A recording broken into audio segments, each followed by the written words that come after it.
Good evening. I would like to welcome everyone to the September 8th council meeting of the City of Mayfield Heights. May I have a roll call, please? Mr. Balistraya? Mr. Mano? Here. Mr. Medic? Here. Mr. Minor? Here.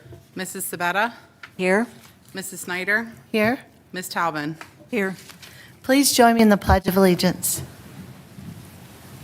I pledge allegiance to the flag of the United States of America and to the republic for which it stands, one nation under God, indivisible, with liberty and justice for all.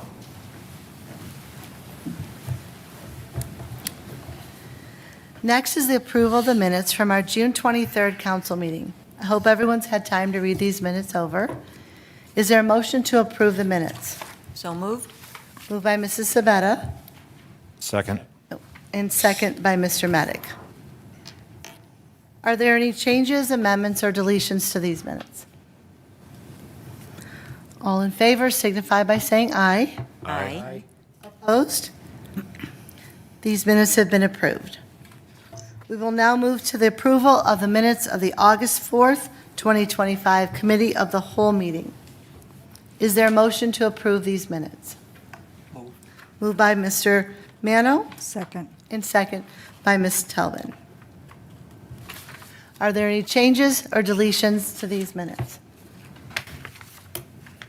All in favor signify by saying aye. Aye. Opposed? These minutes have now been approved.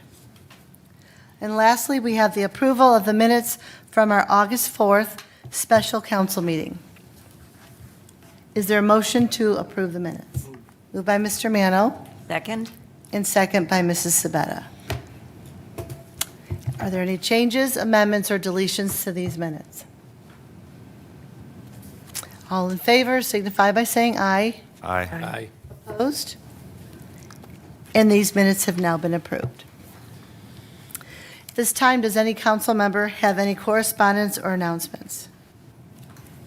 Mrs. Sabetta. Thank you, Madam President.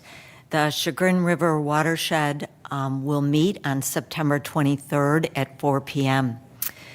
The Jaga Park Veterans Legacy Woods at Tribute Lodge in Newberry Township, where Linda Moran will be recognized for her exceptional service in the CRWP management.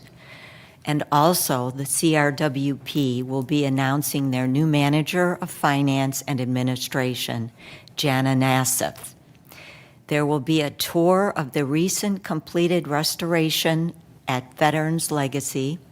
Paul Pira, biologist, and Joe Lonnie from GPD Group will highlight the project's stream and wetlands, the restoration, the dam removal, and newly constructed cold water stream, a potential future home for the native Ohio brook trout. Thank you. Thank you, Mrs. Sabetta. Are there any questions?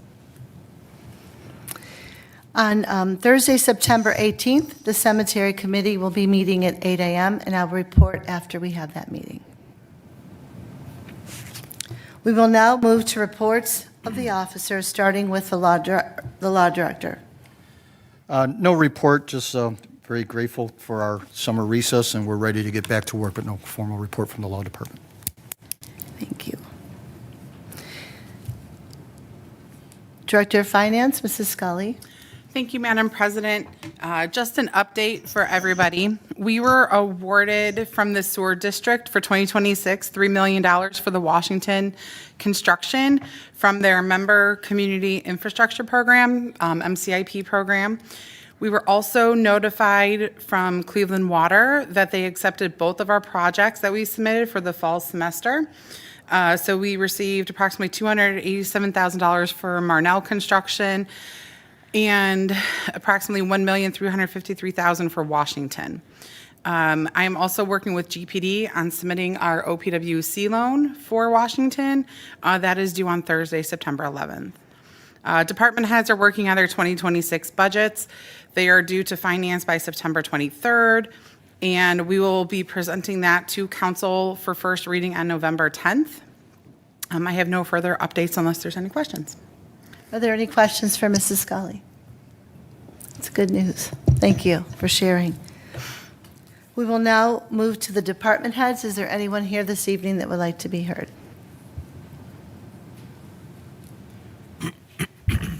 Mr. Thomas, thank you.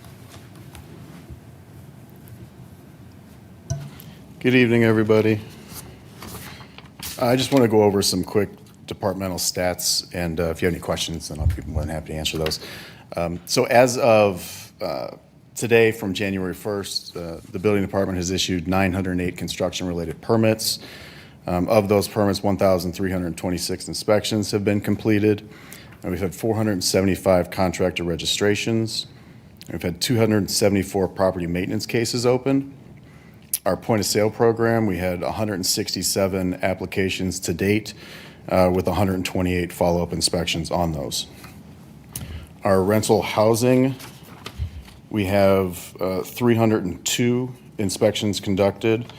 We have 551 single-family units, 32 duplex units, and 26 condominium units.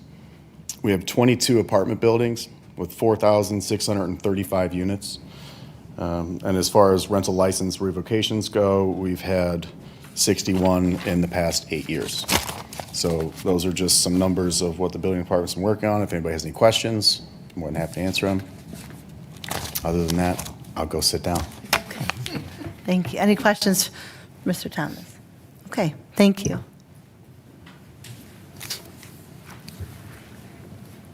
Is there anyone else that would like to be heard? You're good. Okay.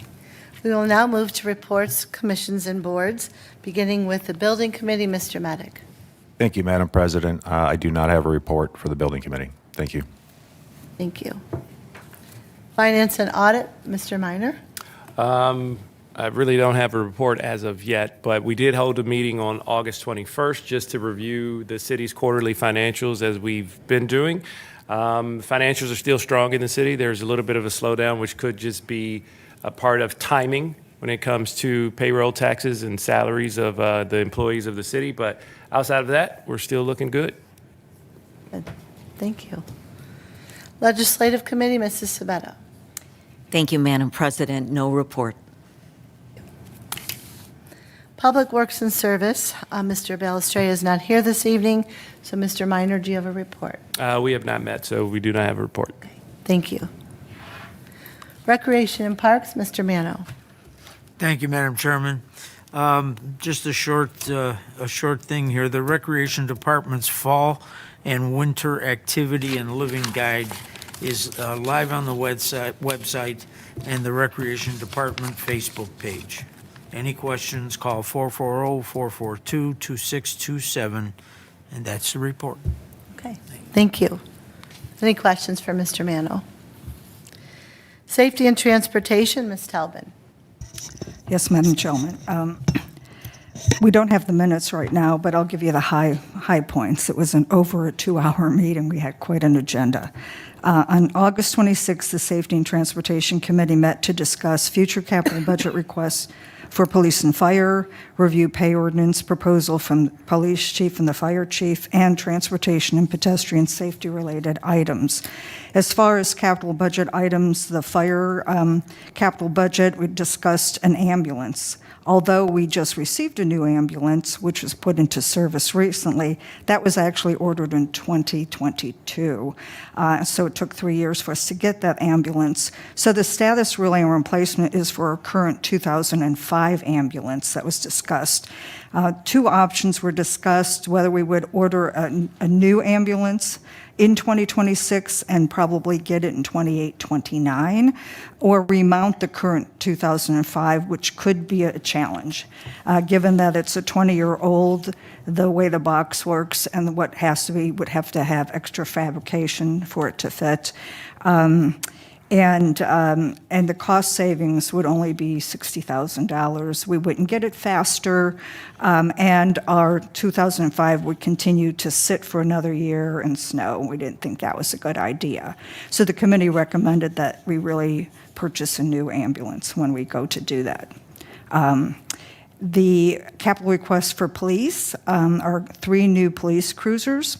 The state bid pricing will be coming out in October. The legislation will be coming to council in November for approval. Estimated about $260,000 for the cars and everything that goes with that. The second one was a renovation of the men's and women's locker room. It's 1,400 square feet. That's 40 years old. So the chief has gone out for estimates. He's getting 3 estimates. He had one that he shared during the meeting that he thought was going to be the highest estimate, which is $268,170. And then 2 new cameras for the interview room. Equipment there is outdated, it's unreliable, and they've gotten feedback from the prosecutor's office about the quality, so they really need to be replaced. The second was the pay ordinance review. That first came to the Legislation and Finance Committee in October of 2024. That discussed the proposal that the police and fire chiefs made to make adjustments to the pay scale so that there is a 10% differential between the highest pay ranking member and the captain, and then another 10% differential between captain and chief of police. The same would be true for the assistant fire and the fire chief. Currently, the span right now between those is like 4.7 to 5.5, so this would be increasing at approximately 5% differential. The rationale to increase the differential is really about succession planning for the police and fire so that they can get the best and the brightest to take these department roles in the future, and that they are compensated according to the way when they move up the ranks, because they have larger differentials at lower ranks, but not when they go into administration. The mayor has agreed he's going to sponsoring legislation about the pay differential. I'm not sure when it will come to council. But the other thing that the chiefs had proposed was adding a $1,700, what's called an annual bonus, but it's really for professional development and certification fees that the assistant fire chief, the captain, and both chiefs need to have, and they have not been getting that, and they had recommended, and so the committee is recommending that that $1,700 actually be added also to the pay differential. And then finally, we talked about transportation and pedestrian safety. Jeremy came to the meeting and shared with us what the thoughts are around pedestrian here at the corner of Mayfield and Chelmsford. Pretty interesting. So it's really, it would highlight more pedestrian on the road, so you know for sure you're crossing a street like that. It's very visible, landscaping, maybe even possibly street furniture to be more an extension to the park. So it's more of an inviting walkway, entryway into the city. We also discussed the challenges of the bus stop by Hobby Lobby and the Cleveland Clinic. People are getting off the bus and they're just crossing in front of the bus and not going to the crosswalk. And so Chief Muley said he would reach out to Hillcrest to inform them that there's safety issues. And he said they typically will send out a notification to all their employees. So we talked at length about that sort of issue, as well as the parking and what you could and couldn't do about people parking in their parking lot. And then finally, there was research that I did on the RTA programs, and I had shared it with council prior to the meeting, so you already have that, with the exception of one document that I'll share with you tomorrow morning. The majority of that was really more informational only about some RTA programs. Their Workforce Connector program helps with micro-transit options. And then their Commuter Advantage program, Jeremy was already aware of those, knowing how they can play into economic development. And there was also a program where our bus stations could actually be wrapped, which could be part of the branding, perhaps for our sign and wayfinding project, but that's something that could be considered in the future, but at least it's something that we learned that we did not know. the majority, we really talked about the Adopt a Shelter program, where a business or even the city could adopt the shelter and have its name actually put on the shelter. And their responsibility then would be help with cleaning in between, what RTA already does, snow removal, and also be first person to catch something and notify RTA. We actually have 11 bus shelters in the 91 and Mayfield corridors. I'm going to do some more research. We talked about maybe a pilot. We talked about a number of things. No decision was made. Need to do some more research before we decide what, if anything, we think would be worthwhile. Thank you, Kathy. That was a lot. Yeah, it Great sure was. information. 2.5 hours. It was good. Mr. Mano.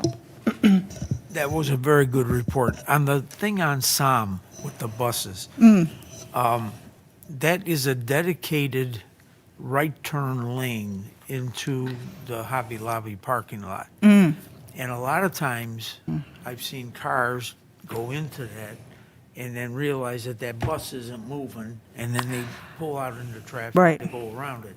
Is there any way of making a indent where the bus could get out of that lane for its period that it stops there, so that that lane isn't interfered with?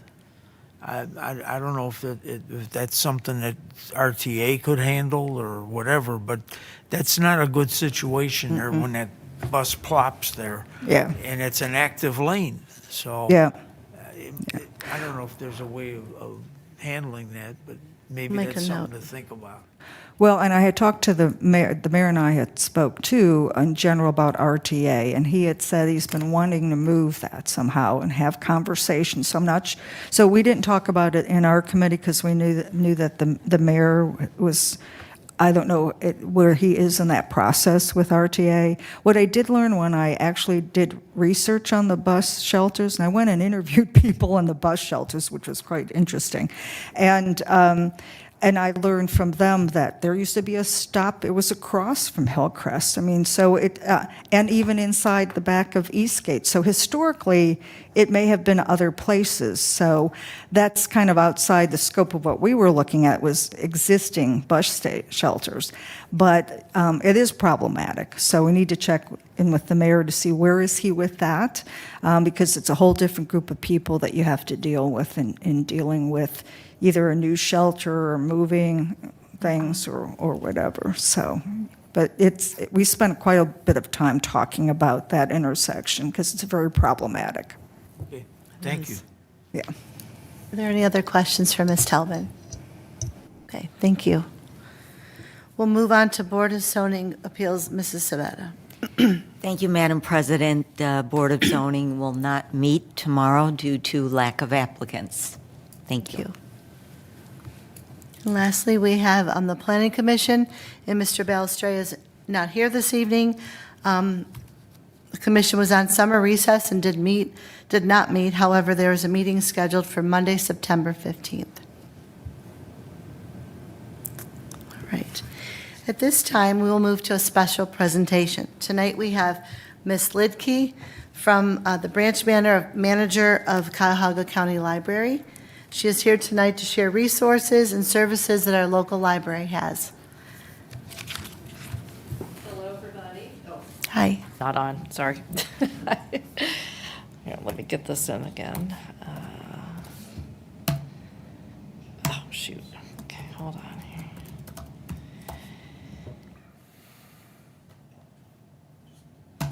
There we go. All right, yes, my name's Julie Litke, and I'm branch manager of the Mayfield branch of Cuyahoga County Public Library. It's not too far down the street, but yes, in Mayfield Village, but that's okay, because we serve the whole school district and all the cities. With me tonight is Jade Walker, and Jade is the head of our Adult Services Department at the Mayfield branch. And we just wanted to stop by because we wanted to connect, especially with some of the communities that sometimes maybe seem farther removed from what is considered their local branch. I mean, you know, Mayfield Heights is certainly one that that we want to include and make sure that people know like what the library has to offer all of the residents. So for my part, what I wanted to do first, what we thought rather than doing like a PowerPoint in that is we wanted to just take you straight to the source. Our library website, cuyahoga-library.org, is a wealth of information. And first of all, what you can find out is who is Cuyahoga County Public Library. And as you may or may not know, Cuyahoga County Public Library is a completely separate library system from Cleveland Public, from Cleveland Heights, University Heights. So lots of one of the great things about Northeast Ohio is it is very library lush. I mean, we have, all of our communities have that resource.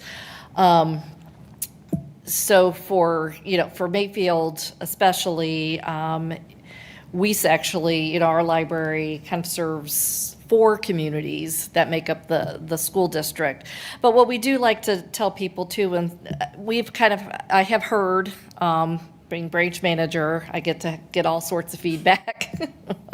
But sometimes I know some of our elderly residents who, don't like to drive as far. And so depending on where they live, they feel like, that it's too, that maybe the Mayfield branch is too far away. So Jade's going to share some resources in that too that help to bridge that gap for people that maybe have, trouble with transportation. But also just realizing that Cuyahoga County Public Library has 27 branches that are all around, kind of the city of Cleveland. And so also in this area, we've got our little Richmond Heights branch, not too far down the road. And the Beechwood branch is just on the corner of Shaker and Richmond and Beechwood. And so also just trying to have people see that, even if like what they might consider their neighborhood library isn't right there. They have a whole wealth of other branches and libraries that they can rely on. And then I also wanted to mention that currently right now, Cuyahoga County Public Library is, we are wanting everybody's feedback. And so through the September 14th, there is a survey going on. This is available right on the website. We also have prepared, I don't know if Jade, you want to go pass these out to our, so we have those. That you could just do it right online. We do have paper copies available at the library. They've put these in several different languages as well too, so that we are sure to reach everybody that is serving us or wanting to connect with us. So this is where the go-to stop is. And then for my part, I also, one of my things as the branch manager is making sure that we are connecting with our communities. So our staff certainly connect with the school system, and we have a great partnership going with the preschool currently, because as with the school, of course, the library, as far as families and children being able to keep up with, with literacy and all of the learning things. So we partner a great deal with the school systems. And then also with our communities, they're reaching out to many of our, some of the senior centers and some of the senior care places, and that we are working with Kemper House, and they are offering once a month just a workshop and chat with for those that are caregivers that are working with families that may have dementia. and that too. And then also just connecting with, ways that people can get involved with the library. Of course, we do have the foundation, but a lot of questions we do get is people who want to volunteer or, getting involved in that. And so that's in that ways to give and volunteering at the library. But what I want to highlight, of course, is the Friends of the Library. And we are very fortunate that our Mayfield branch, we have the Friends of the Mayfield, and they are also supporting our Richmond Heights branches now too. So the Friends of the Mayfield and Richmond Heights Library are kind of our cheerleaders and advocates for all of our library programs and services and that. And so it's a great group to get involved in. You really don't even have to do that much if you don't want to, but they do bi-monthly book sales. But it's a great way for the community to be able to get involved with the library. So if you go to, there's a couple different ways, even if you just want to go to the Mayfield site. And there's us right there. And you could go to the Join the Friends, and there's a membership brochure. Or to learn more, you could click here too and learn more about who the Friends are. And then also, and Jade will go into this a little bit more too, but our branch, if you didn't know, during the spring, summer, and into the fall, you can come and check out a bike and go take a ride along the parkway, the Greenway. There, you can check out a bike for 3 hours, and you can reserve them daily and that. So when the library turned 100 years old a few years ago, each branch got kind of a community gift, and so we have bikes that people can check out. So I'm going to turn it over to Jade for some of the services that you may or may not be aware of. And then also this presentation is that for those of you, maybe the city gets calls from people on, I need this or that, and knowing that the library might be able to provide that. That's what we wanted to do too. So I'll let Jade talk about some of the services in that. And then if anybody has any questions during that, we're happy to answer those as well.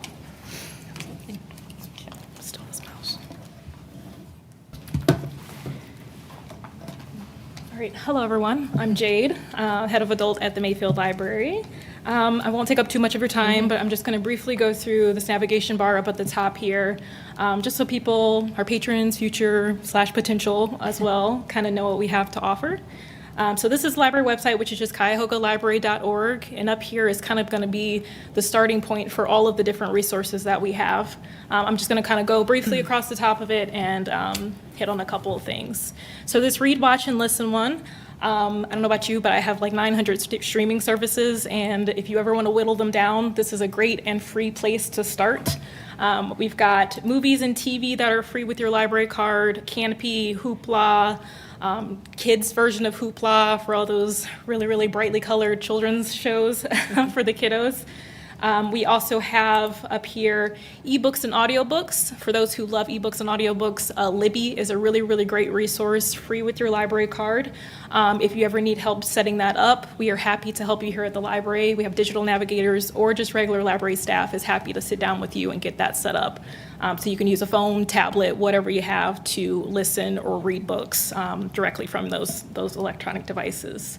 We've got magazines and newspapers, like the good stuff too, not just Hoopla. So the New York Times, Wall Street Journal, Washington Post, and then with Flipster, we have tons and tons of magazines that are available digitally through your device. Research and Discover up at the top here. We have a million different resources, most of which are available at home as well as in the library. Our big one is Ancestry. People love to come in and do their Ancestry results there. Please come in and use it. We have so many free resources that you can access with your library card. Tons and tons. Let's see what else we might have here. Under classes and events, we of course have just our regular events with book clubs, crafting events, computer classes, computer training from as simple as how to use a mouse, how to use a keyboard with our computer basics, to Canva and Adobe Illustrator. So if you're curious about any of those, or if you have friends or families that are really wanting to learn more about technology devices, send them to these classes. They are free. We provide all of the resources for them, the computers for them. They are readily available to be used. And I think some still are available on Zoom as well for those who can't make it in person. Book discussions, we also have mobile pantries. I know times are difficult for a lot of people. Quite a few of our branches do have mobile pantries where you can come and get a box of food, usually shelf stable. Just drive up and you can grab that and have that for the month, and you can go to all of them throughout the system. It's not just your local branch. Author events as well, which are really cool, typically held at our Parma event, but we also have them at Mayfield every now and again as well, if you're interested. And then we do have our writer center for our budding writers. If you ever want to go to writing courses, anything like that, we do have that at our South Euclid branch as well. Services is our big one. We have our adult education, so Aspire, that is going to be actually housed at the Maple branch, but they will meet you by appointment at a branch of your choice. So we have through them Cuyahoga Works, which is career readiness, resume writing, resume building, cover letters, interview skills, all that good stuff. I know there's a lot of job searching happening right now, so send them to the branch, have them call the number, and they can set up an appointment to have a person work one-on-one with them with those services. We also on the website as well, let me get down here to Cuyahoga Works. It's on here somewhere. I think it's in the, right down there. Where's it? Right there. Oh, there it is. Beautiful, thank you. On this website as well, we have these kind of quick links to the cover letter guides and the resume quick guides and interviewing quick guides as well. If you don't want to make an appointment with them, you don't have to. So those resources are readily available as well. And through Aspire, we also have ESOL classes, which is our English as a second language learning courses. Really, really great teacher that comes Wednesday and Fridays to teach those students. They also have Microsoft like Excel classes and courses and certification courses that are slowed down for those English language as a second learning students. So they are an extended course for them who may need a slower learning pace as well. And they also help with job readiness as well through the ESOL courses. Let's see if I hit everything under here. Oh, Library to You for our homebound and those who are not outside of our service providers, but for those who cannot get to the library, for those who say that Mayfield Heights or Mayfield Library is a little bit outside of their purview, Library to You is a really, really great service. Down here are the eligibility qualifications. You have to be 60 or older, a resident with an increased risk of severe COVID-19 symptoms, any resident who is physically, visually, and or mentally impaired, or any resident who is permanently or temporarily homebound. They just have to fill out a brief application, or they can call this phone number and get that service set up, and then those resources are mailed directly to them, and they're provided with a free pouch to just mail those items directly back to us free of charge. So if anyone ever can't get directly to the library, we do have that resource available for them to kind of circumnavigate that. Else through passports, you need to get your passport, come Who to knew the you could library. do a passport at the library? Photo and everything, they'll help you through the process as well. Digital navigators, if you need tech help one-on-one, they will work with you one-on-one. Digital Navigator also is like for people that need digital, resources and that, trying to find, economical Wi-Fi services and that too. Yeah. Anything else? Oh, we also have, I provided you with the Makerspace booklet. We have innovation centers throughout the system. There are One at Mayfield. more, one at Mayfield, more and more each year. I think South Euclid would be the next closest one that has a large one. Those spaces are really awesome if you're a crafter, if you have a small business. We've got heat presses, Cricut machines, laser engravers, mug presses, 3D printers.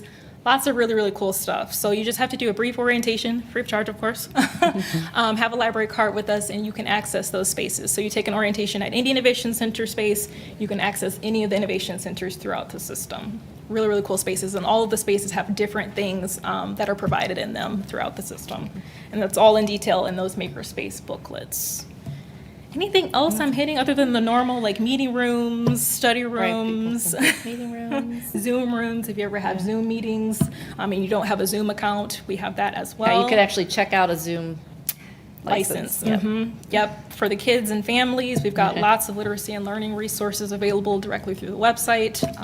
Just stop in there for the kids. We have student success centers for tutoring throughout the system. If the kids are feeling like they're falling behind or they just want a little bit of extra boost, bring them there, they register, and then they're able to meet with a tutor and a coordinator for any homework help they might have. So lots of really, really great stuff through the library for free. We'd love to see you. Yeah, get a library card. It opens up so many doors, and we also have digital library cards if you're not able to stop in person for whatever reason. And if you really, really don't want to talk to us in person, over here on the right, we have Ask Us. You can just do a chat bot. It's not chat bots, it's us, the librarians on the other end, and we're happy to answer any questions that you may have within reason. Yeah. Well, we can't answer. Thank you, ladies. Questions? Yeah, of course. Are there any questions? Oh, Yes. Thank you, okay. Appreciate it. All right, thank you so much. Yeah, if there's, I mean, if you think, I'm not sure I have a library card or not, check. Yeah, that, give us a call or stop by. And again, any of our 27 branches, once you have a card, you get a card, you got it out of the Mayfield, it's good for all. So, yeah, okay. Well, thank you very much for having us, and Thank you for please joining us connect with tonight. us at any time. Our information is there. Thank you. Thank you. Lots of great resources for our residents. I go there all the time, so I like it there. I'll wait till they're done. Yes. Okay. If you want to leave those for us, we can pass them out in the front. We can bring them to our community, the Aquatic Center. Okay, thank you. Okay, and then we're happy to, drop more off, so just, let us know. Perfect. Great. Thank you so much. All right, we will now proceed to the public portion of the meeting. Pursuant to City Code, each person will be allotted 5 minutes to speak with a maximum of 30 minutes for the entire public portion. If you are here in connection with an agenda item, this is your opportunity to address council. If you would like to be heard this evening, please fill out a form at the public entrance. During the public portion, I will call each person up. Please state your name and address for the record. Speak clearly into the microphone. And it is now 7:37. And I will open up the public portion. And the first one I have is Tina Rucci.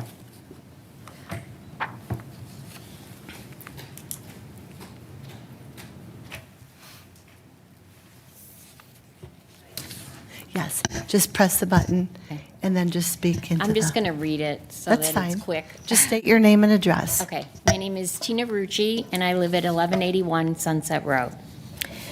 My name is Tina Rucci, and I've proudly lived in Mayfield Heights for over 55 years.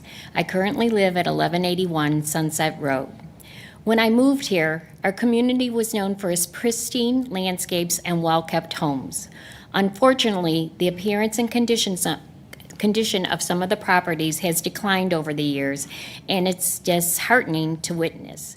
Cleanliness doesn't cost anything, and it's a shame when basic upkeep is ignored. I want to begin by acknowledging and thanking our excellent police and fire departments, our recreation department, and the team behind the Aquatic Center. These are real assets to our city. However, I'm here today because of an issue that has made my quality of life unbearable and continues to go unresolved. My next-door neighbor is a hoarder who feeds wild animals. The property is neglected, the stench is overwhelming, and the animals create an unhealthy and unsafe environment right outside my bedroom window. Officer Mekele has helped with the animal feeding, but it has started again. The service department came and cleaned about 50% of the mess, but the property remains in terrible shape. The lawn is only mowed after multiple complaints and hasn't been cut in nearly a month. When I report this, the response is usually, we'll refer it to the building department. Then I'm told they'll get one more chance. Then maybe a citation is issued. And then there's maybe a long court delay. And in court, because the homeowner is elderly, the case is treated with leniency. I've also reached out to the Office of Aging, and while I understand that hoarding is a psychological issue, I do not accept that as a final answer. I pay high property taxes and have invested in my home. I cannot even enjoy my backyard due to the smell. I fear the condition of that house is beyond saving. I'm not just complaining, I am asking for solutions. What options do I have as a homeowner? Why can't the city adopt a stricter ordinance that addresses chronic hoarding and property neglect? And why is it acceptable to prioritize one homeowner's rights while ignoring the rights of their neighbors? I understand the situation is complicated. I've showed compassion for years, but I can no longer tolerate living like this. I'm not looking for someone to pass the problem to another department. I'm asking for leadership, policy, and action. Mayfield Heights should be a city that people admire and want to live in, not one where neighbors feel trapped. I want to thank you for your time, and I will continue to follow up with this issue because this is very serious and I want it resolved. Thank you. Thank you, Thank Tina. Tina, would you be able to give us that copy Oh, yeah. so Do that you we want can it? have it for the record? Okay, thank you. Great job. Okay, thank you. Okay. Is there anyone else that would like to be heard this evening? Sir, you can just come up.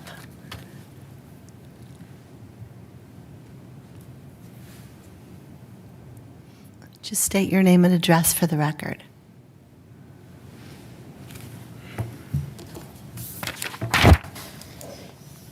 My name is Robert Steidehar. I live at 6597 Kingswood Drive. I purchased my house in February of this year. At the time I purchased my house, there was 8 inches of snow on the ground.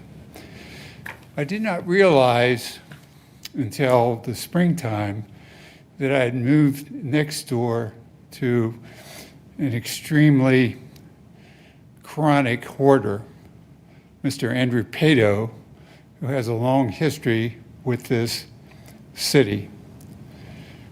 Mr. Pato collects junk and he runs a junkyard.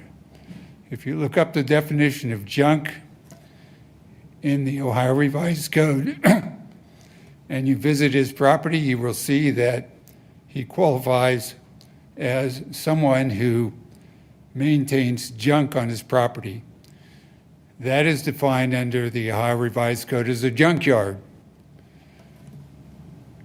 He operates a junkyard on his property, which is a violation of the City of Mayfield Heights zoning code. His property is zoned, and my property, the whole street is zoned R1 residential. The only activity allowed on that on our street is residential housing. Mr. Pato has had numerous orders from the building department to clean up the property. They ordered him to bring a dumpster on site. He brought it on site January 11th. It sat there for 3 months.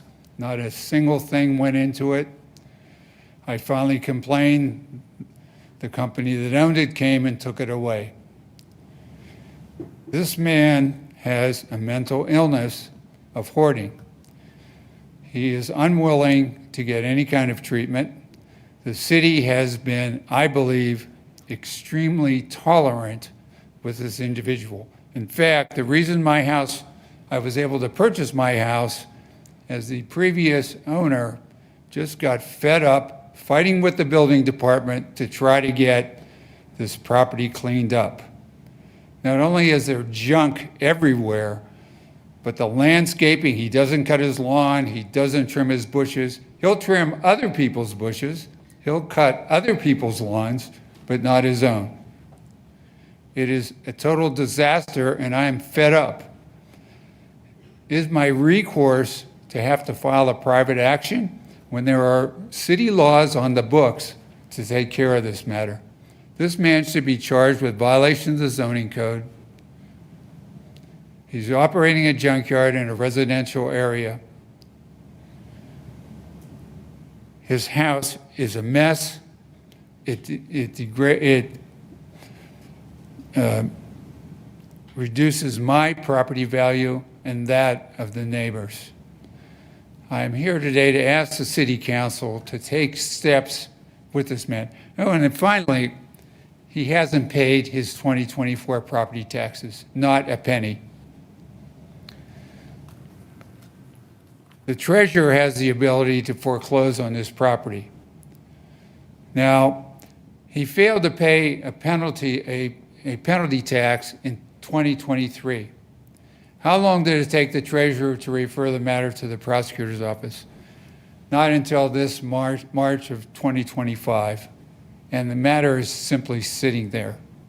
It's like nobody cares.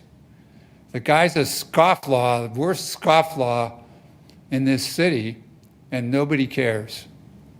They just sort of go along. And when I hear the building department come in and ask how they can help him out, I am shocked. It's just like, I'm sorry, I forgot your name. Tina Rucci said, you care more about the hoarder than you care about the neighbors of the hoarder. So I ask that this city council start coming down on this person. Make him be responsible for his actions and take appropriate action under the zoning code to get this problem corrected. Basically, he needs that house, it needs to be foreclosed, he needs to be evicted. He doesn't have any money. When the building department inspector came over and asked him why he hadn't put junk into the roll-off and had it taken away, he said, oh, it costs $460. I don't have the money. He hasn't paid any taxes. He can't afford $460, and he's degrading our street. He's been degrading it for a long time, as some of you are aware. He was discharging raw sewage, I'm told, back in 2023. His house was condemned, and somehow he was allowed to remain. I do not understand this. I am 76 years old. I'm a graduate of Case Institute of Technology and of Case Law School. This is my retirement home in a beautiful community. And yet I have to put up with a junkyard and a mentally ill individual next door. So I'm pleading with this committee, this council, to take severe action with this individual, as well as with the hoarder that's there. This is a serious problem that needs to be addressed by this council and taken care of. No more, let's treat these people with kid gloves. They have a problem. These people degrade our neighborhoods. They don't pay taxes. They don't deserve the protection of the community. Thank you. Thank you. Is there anyone else here this evening that would like to be heard? Okay, I will close the public portion. We will move to resolutions, which we don't have any this evening. We don't have any ordinances either, but we do have one motion, beginning with motion A. Mr. Schmidlin. Thank you, Madam Chair. A motion authorizing the solicitation of bids for the signage and wayfinding program. Is there a motion to approve? Moved. Moved by Mr. Medic and second by Mr. Mano. Everyone should have received the memo from Mr. Rowan regarding the program. At this time, are there any questions? Mr. Rowan is here this evening. No? Okay. Roll call on the motion to approve. Ms. Talbin? Yes. Mr. Mano? Yes. Mr. Medic? Yes. Mr. Minor? Yes. Mrs. Sabetta? Yes? Mrs. Snyder? Yes. Motion A has been approved. We will now move to new business from council. Are there any comments? New business from council? No? Okay. I will entertain a motion to adjourn. So moved? Moved by Mrs. Sabetta Second. and second by Mrs. Talbin. All in favor signify by saying aye. Aye. Opposed? Thank you, everyone. We are now adjourned.